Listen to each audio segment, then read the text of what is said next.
નવરાત્રિના ત્રીજા દિવસની શરૂઆત માં ચંદ્રઘંટાના સ્મરણ અને પૂજનથી થાય છે.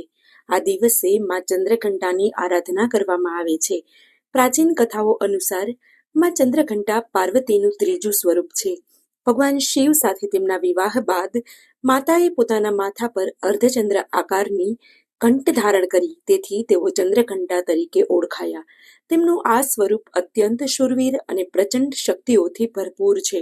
તેઓ સિંહ પર આરૂઢ છે અને તેમની 10 ભુજાઓમાં વિવિધ શસ્ત્રો હોય છે.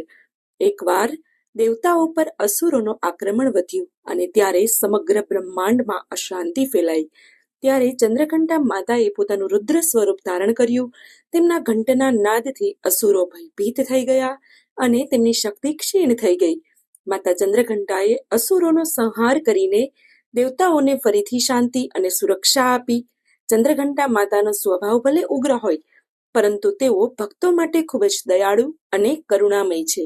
તેમની આરાધનાથી ભય, તણાવ, નકારાત્મક ઉર્જા દૂર થાય છે અને જીવનમાં શાંતિ અને સાહસ આવે છે.